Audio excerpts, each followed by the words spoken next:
बोली आसक्ति जगजननी जगदम्बा माते की जय, सतगुरुदेव भगवान की जय, हिंदू राष्ट्र भारत माता की जय।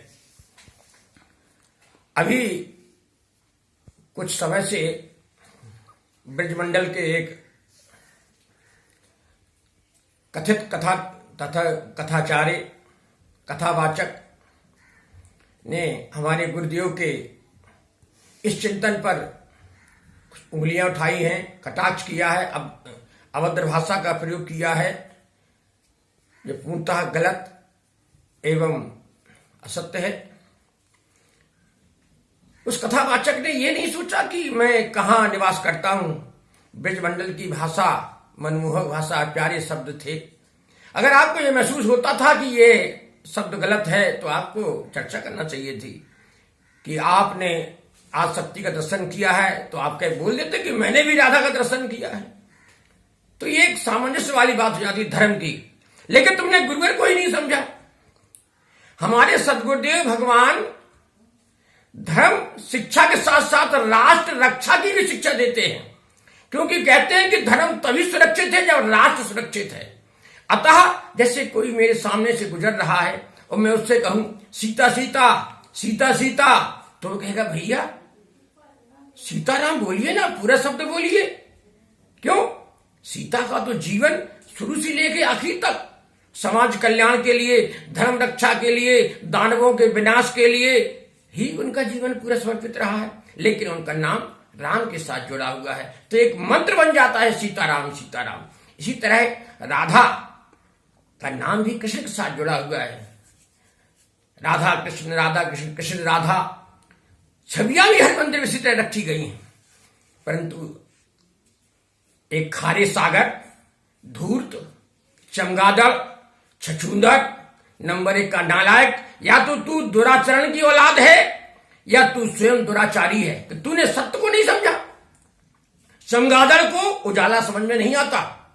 मेरे गुरुवर जहां सिद्धाश्रम ने निवास करते हैं, जहां सिद्धाश्रम की स्थापना की है, वहां कहीं भी दान पेटियां नहीं है। और 15/4/1997 से अखंड मां की जोत जल रही है। अखंड दुर्गा चालीसा का पाठ चल रहा है। हजारों लोग आते हैं, निःशुल्क भोजन करते हैं, निवास करते हैं, कोई रसीद नहीं कटती। और वहां पर सबको मिलने का अवसर मिलता है बिना किसी भेदभाव के।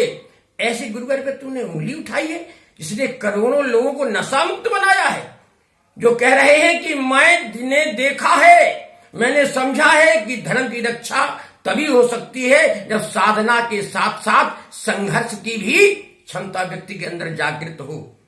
परंतु तेरे समझ में कुछ आने वाला नहीं है। क्यों? कि तू तो किताबी कीड़ा है, नंबर 1 का बेवकूफ, निष्ठा की हद पार कर दी तूने। तो अरे अगर तूने भागवत को पढ़ा होता तो भी समझा होता। किताबी ज्ञान पर्याप्त नहीं होता।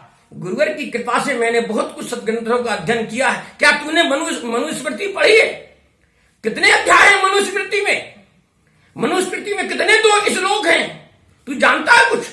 कुछ नहीं जानता। मनुस्मृति के 8वें अध्याय के 88वें श्लोक को सुन, पढ़।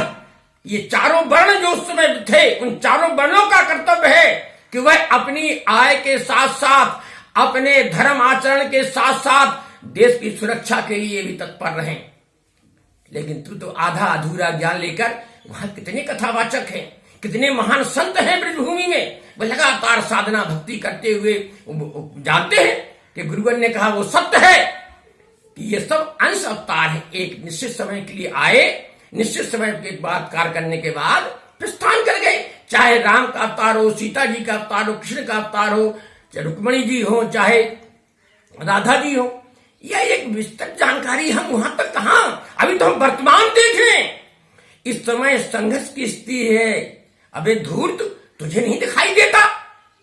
इस समय हिंदुस्तान और हिंदू दोनों संकट में हैं, अंदर से भी बाहर से भी। क्या सीमा की सुरक्षा करना सैनिकों का ही कर्तव्य है? राष्ट्र की सुरक्षा करना सैनिकों का ही कर्तव्य है? क्या हमारा कर्तव्य नहीं है? हम अंदर रहकर के सामंजस्य बनाकर तो चले। तब गुरुवर ने यह कहा कि इस समय राधे राधे ही करके काम नहीं चलेगा। इस समय संघर्ष की क्षमता भी जगाने का प्रयास कर रहे। क्यों कहा?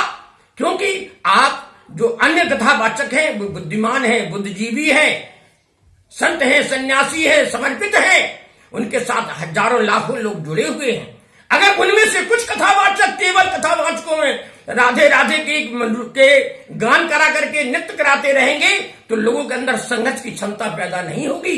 मंदिरों का पहले हमलावरों ने विनाश किया, तोड़ा, लोग मारे गए। क्यों?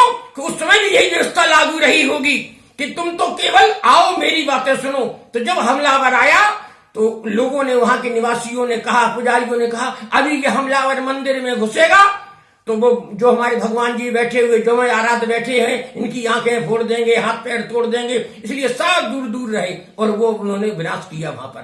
तो गुरुवर ने इसलिए तो कहा कि नहीं, हमें स्वयं चैतन्य बनना पड़ेगा। स्वयं हमें, जब तक हम स्वयं संघर्षशील नहीं बनेंगे तब तक धर्म राष्ट्र की रक्षा नहीं हो सकती। अबे धूर्त नीच, तू उस एक पत्रिका की चर्चा कर रहा है, इस पत्रिका नाम कीर्ति क्रांति नाम की पत्रिका की बात कर रहा है तू, कि उसमें ऐसा ऐसा छपा है। अबे नालायक, वो पत्रिका गुरुजी के बड़े भाई की हत्या के आरोपियों ने एक ही संस्करण छापा और उसमें अपशब्द, कई तरह के असत्य बातों का समावेश किया। उसके संबंध में उन पर मुकदमा दर्ज हुआ, अभी भी मुकदमा दर्ज है, चल रहा है। और गुरुवर ने ये भी घोषणा की थी उसी समय, उसी पत्रिका के संबंध में, कि इसमें जो शब्द लिखे हैं, जो बातें लिखी हैं, जो घटनाएं लिखी है, एक भी चीज को अगर सत्य सत्यापित कर दिया जाए, कोई व्यक्ति उसे 1 करोड़ का इनाम दिया जाएगा। किसी ने उसमें लिखी गई एक भी बात सत्यापित नहीं की और तूने उसी का बहाना लगा करके फिर भी बात की। तेरे खिलाफ भी इसी पत्रिका के संबंध में तूने जो प्रयास किया है बताने का, तेरे खिलाफ भी मुकदमा दर्ज होगा। कैसा साधक है तू साधक तो है ही नहीं। अबे उल्लू की औलाद, अगर तू साधक होता, लेकिन तेरे अंदर सारी नीचता बनी हुई है। तेरा जो नाम है ना, तू तो खारा सागर है। तेरे अंदर बुद्धि की एक भी लम्हा, एक पल, एक अंश भी तेरे अंदर नहीं। ऐसा साधक है तू साधक तो है ही नहीं। अबे उल्लू की औलाद, अगर तू साधक होता, लेकिन तेरे अंदर सारी नीचता बनी हुई है। तेरा जो नाम है ना, तू तो खारा सागर है। तेरे अंदर बुद्धि की एक भी लम्हा, एक पल, एक अंश भी तेरे अंदर नहीं है। तूने जिस गुरुवर पे उंगली उठाई, तू जानता है उनको? उन्होंने अभी से नहीं, 1995 से तक वो 8 यज्ञ कर चुके थे, शक्ति यज्ञ। एक 11 दिन तक चलता है। विश्व को चैलेंज किया था कि जिसके अंदर आध्यात्मिक शक्तियों में क्षमता का सामना इसलिए करे जिससे ये जानकारी आ जाए कि सत्य कहां है और सत्य आराध्य कौन है, इसलिए कहा था। और तूने उसको अनर्थ, क्योंकि तेरे अंदर बुद्धि तो है नहीं, किताबी कीड़ा है। उतने ही समझा जो अन्य लोग हमारे सम्मानीय संत महात्मा सन्यासी हैं, उन्होंने इसका सारा समझा, उन्होंने समझा इनको। अबे बेवकूफ, घर घर हर जगह मठाचार्यों में भी पत्र पहुंचाए गए थे कि सत्य ये है, सत्य का सामना करो। आज उसका परिवर्तन है। हमारे शंकराचार्य महोदय भी, बड़े बड़े संत महात्मा भी अब अपने मठों से निकल करके, आश्रमों से निकल करके जन जागरण के कार्य में लगे हुए हैं। तू तो एक कथावाचक भी नहीं। ध्यान रखना, तूने जिस ऋषि के बारे में अपशब्द बोला है, जो तूने अपशब्द बताया है, अबे चमगादड़, अबे छछूंदर, तेरी कथा कभी प्रभावक नहीं होगी।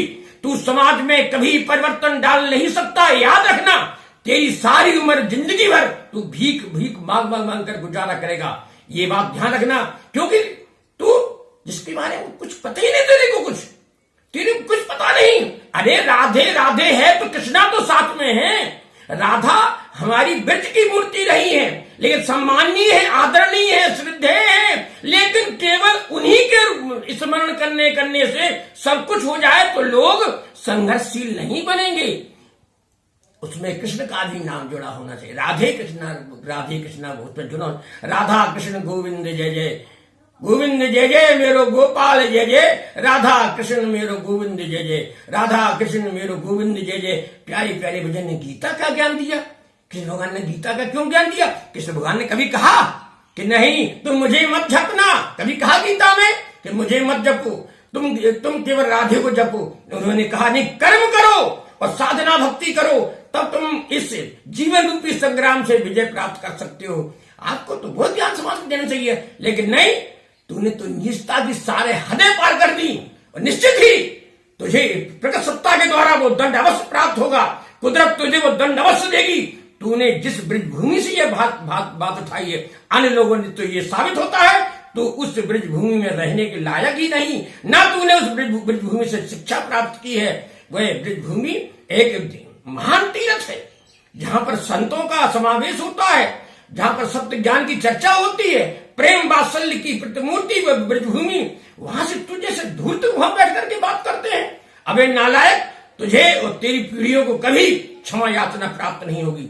तू जिंदगी भर एक भिखारी की तरह जीवन जीते हुए एक गंदी नाली के कीड़े की तरह तेरा जीवन गुजरेगा। याद रखना, तूने शक्ति पूज्य गुरु महाराज के शक्ति साधकों से जुड़ने का प्रयास किया है। तू जितना ज्ञान रखता है बेवकूफ, तुझसे कई गुना ज्ञान उन गुरुवर के शिष्यों में समाया हुआ है। तू एक ग्रंथ पढ़ कर गई, उसमें से अपनी तरफ से बातें जोड़ कर बोलता है। यहां पर जिसको भी खड़ा कर दिया जाए वो आधे के घंटे बोलने की क्षमता रखते हो, एक एक शब्द पर बोलने की क्षमता रखते हैं बेवकूफ, लेकिन तेरे अंदर अक्ल आने वाली नहीं है। तू एक थोड़ा सा एक इलायची दाना मिला, तू दुकान खोल कर बैठ गया कि मैं भी दुकानदार बनूंगा, मैं दुकान बनूंगा। अरे उसके लिए ये तूने गुरुवर के लिए कहा।